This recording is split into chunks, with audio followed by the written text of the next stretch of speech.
Time for a quick one, I think. Regional Marine Oil Spill Contingency Plan approval on page 49. I'll hand that over to Mr. Maxwell. Thank you, Mr. Chair. Morning, Council. So for those who haven't seen it, we do have a quite a weighty document around managing marine oil spills.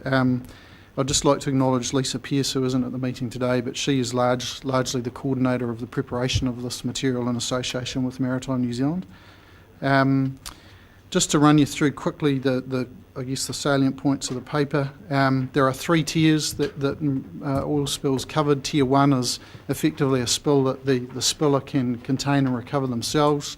Tier 2 is one that requires the resources that the Regional Council has, and we have the ability to manage up to about 13.5 tonnes of heavy fuel oil with the gear we have. Anything beyond that becomes a nationally managed spill and a Tier 3 spill through Maritime New Zealand based in Auckland. We have two fully qualified regional on-scene commanders in the region at the moment, one on staff and one who floats between ourselves and Gisborne District, and myself who I'm in the final stages of training. We have to review our Tier 2 plan every 3 years, so this exercise has done that, commenced in mid-2013.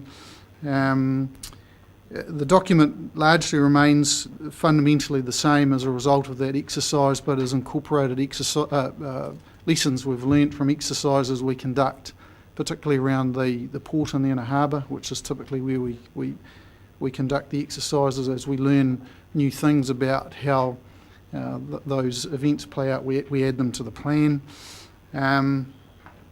We have received submissions on the draft plan from a number of parties, as noted there in section 6. By and large, those submissions were just an acknowledgement of the plan and support of it, or support of particular provisions in it. The most substantive was from the District Health Board, who wanted a detailed agreement with ourselves and themselves around oil spill management, which we're working through, and to add their contact details to the plan, which has been incorporated also. So Maritime New Zealand have seen the final draft and have approved that, and it now comes back to you as the council to adopt the plan through this process.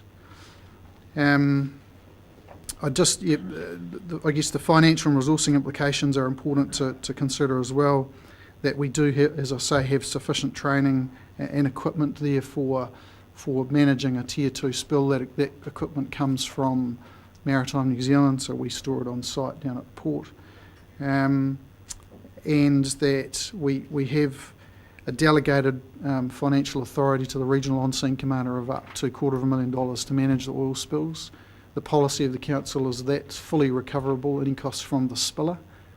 So we need to spend the money to manage the spill, but then we actively seek recovery of the costs of that from the spiller. Anything beyond that becomes a national incident, and Maritime New Zealand funds it and recovers the costs of it, like the RENA, for example.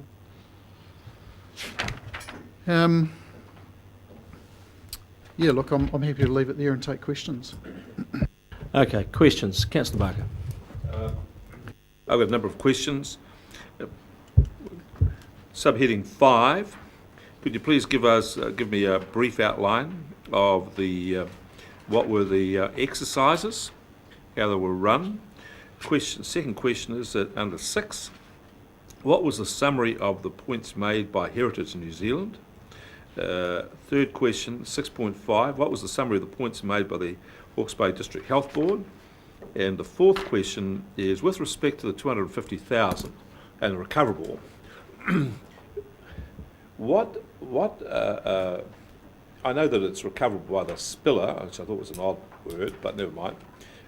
What constraints are there on staff taking action and incurring costs which may be well in excess of what's actually required, and then simply being able to bill the person who's made the initial spill?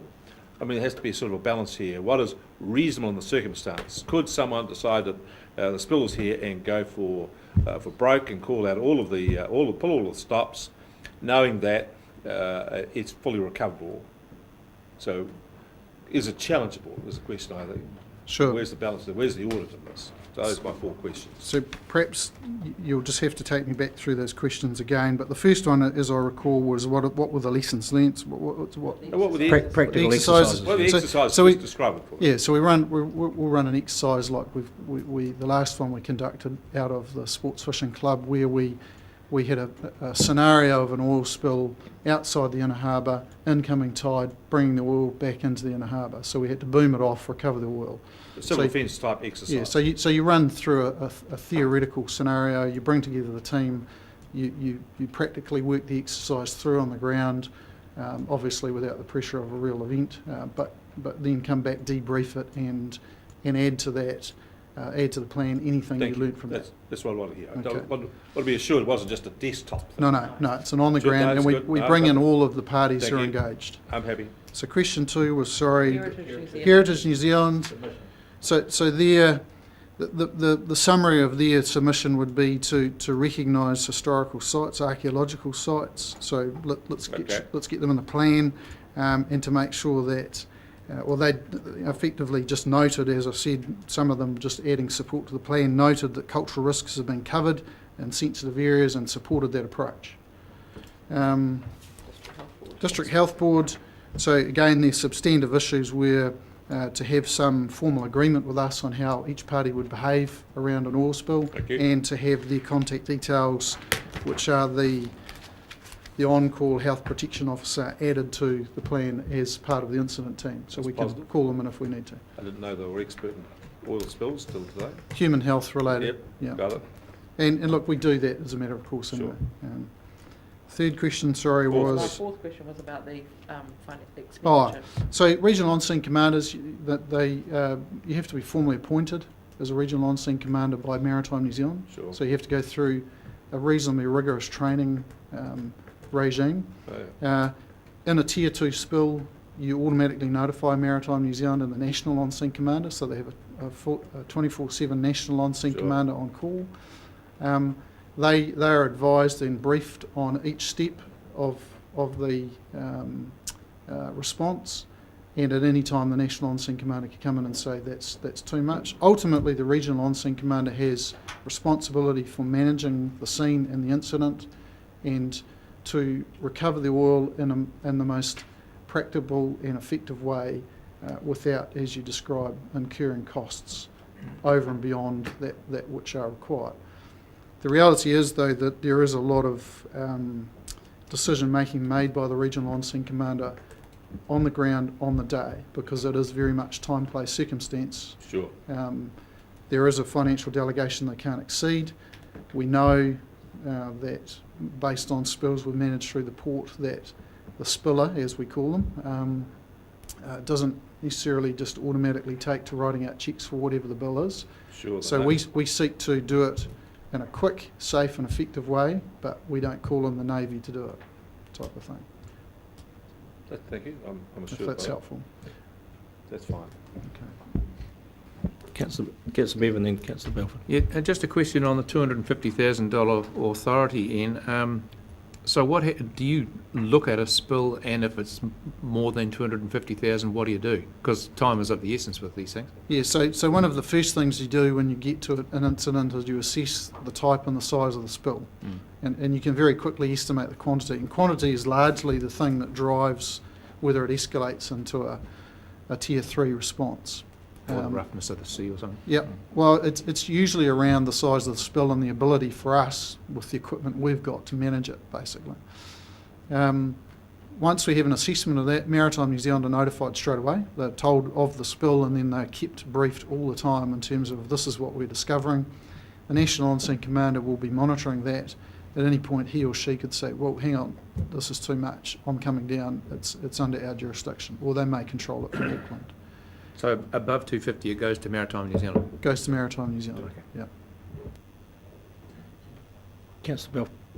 This may be going off on a tangent, but this report raised the issue in my mind of Do we have any responsibility for response to release of chemicals or whatever? The port uses a pretty dangerous chemical to fumigate logs, for example. And do we as a council have any responsibility for a Yes. release of that or anything in that? Yes, we do. So it wouldn't fall under the marine oil spill and become a Maritime New Zealand issue. Well, it may be a Maritime New Zealand issue ultimately, but that would become a pollution incident for us. So whether it's a chemical or a compound or some other substance that falls under the Resource Management Act, it's something that our compliance team would manage. If it was a large chemical incident, it would be probably fall into our civil defence and emergency management type response, where we would probably put an incident team around it, because we would need to bring in police, fire, ambulance, other services, health board, other agencies to help manage it. It would probably be beyond our initial sole capability, but we would initiate the response depending on the final outcome. If it was a large chemical spill, that's probably going to go to fire. They would manage it as a hazard. We would participate in it. We would then look to ultimately in time investigate and potentially prosecute the emitter of the chemical if it was deemed appropriate. Mr Mohi. In number 6, in terms of public consultation, who were the representatives of the tangata whenua? Oh, look, I'm sorry, Mr Mohi, but I don't know. I'll find out and let you know. I don't know. Lisa had managed that. Yeah. Could I just suggest you relay to her that the appropriate people are Mano Ahuriri Incorporated, and they want to be sort of known, as the go-to people. And they're one of the claimant groups, of course. Sure, I'll make sure they are. Just to clarify that this spill plan covers all of our coastline. It's not just related to the port. So all tangata whenua who have a coastal interest, I would... Yeah, no, just that you've listed 5 there as all being in Napier, see, so they're right in Napier. Yeah, well, they're the only ones that submitted, sorry. Oh, sorry. Yeah.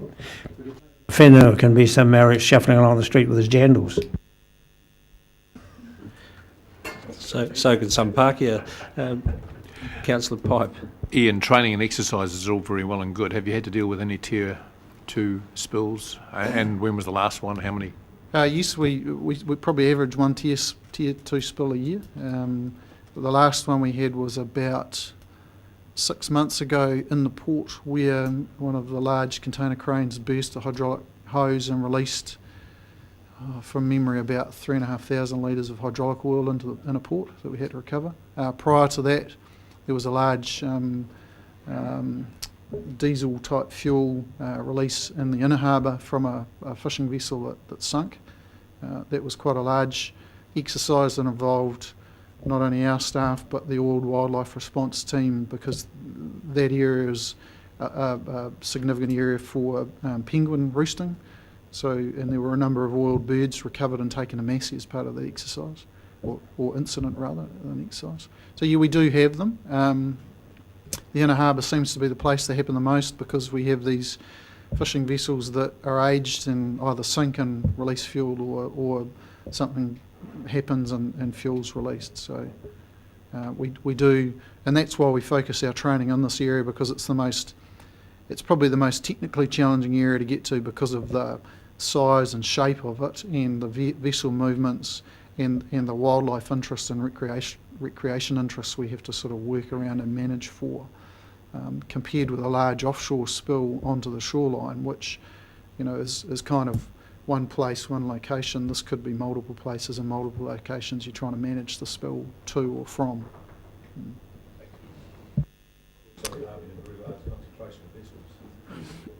Thank you. Any other questions? Someone, Councillor Scott. Yeah, and as a request for further information, perhaps since most of the councillors here are new and haven't been updated on this, over the years, perhaps you would like to actually highlight the role that we have played in assisting other councillors to the north with major wrecks. Yes, so we have quite a large contingent of staff who are trained in various levels of response for this stuff. So we have oiled wildlife, shoreline cleanup teams, incident controllers, regional on-scene commanders, People who are qualified in various elements of this, they were extensively involved in the Rena, so there were staff from here basically continually flowed up to the Rena, as did most councils. And that's very much the model that we, as a sector with Maritime New Zealand, would take in a large incident. It's all hands to the pump, we drop tools and we all go and participate and contribute to those large spills. Similarly with the And the JDF in Gisborne, yes. Yes. Right, can we get to the recommendations here? Is someone happy to move? Councillor Scott, you happy to move that? You happy to second that? Councillor Barker, thank you. You wish to speak further? I think it's always quite impressive to be able to tease out just how active our emergency response team are, and, you know, reassuring to know that they are very much on the ball and well trained. Seconder. I'll just have a brief comment, if I may. Councillor Barker's last question was particularly pertinent, I thought, and it does align actually with the rural fire in New Zealand. So, you know, for example, the Mohaka forest fire, they had the Iroquois in there the first day. The bill was 100,000, came through on a fax that night. They spent 600,000 and the fire actually extinguished itself when it hit the Douglas firs. So you can spend a lot of money and get outside your brief pretty quick in these things. So I thought that was a particularly useful question. So. I do, just a response to that. That's my worry, is that if there's a forest fire in the US, they have to fly a plane across it with coloured water coming out of it, or otherwise they're not actually fighting the fire. They call them the CNN shots, because people have got used to them, they just have to have them. Planes and helicopters dropping water, because it makes it as if there's a proper response. If it's not that, then the public says you're not fighting the fire. They get out of control. So my concern is to make sure that we are not getting ourselves in a position where we're incurring costs on people simply because we have to show the form that we're doing the job. The only other thing I'd have as a residual concern about this, yet to play out, is that I am really uneasy where I see things being managed remotely. The management of an incident has to be on the ground there by the person in charge. You cannot make a decision in Wellington or Auckland, wherever they are, about things which are happening in the regions. So I just think there's a tension here, and any civil defence process which has been run outside of the area, give it Katrina, anywhere you like, has always been a problem, or it exacerbates a disaster. So I just think there's some careful thought needs to be made about that. The person on the ground has to be given the full authority to make the right decisions, but we shouldn't be putting them in a position where they're going to make decisions, incurring costs for others, simply for the sake of form and what is in excess of what is necessary. So is the balancing things. That's my point. Okay, no other speakers? I'll put that motion in. All those in favour, please say aye. Contrary, no. Carried. Let's break for 10 minutes, people, for a cup of tea.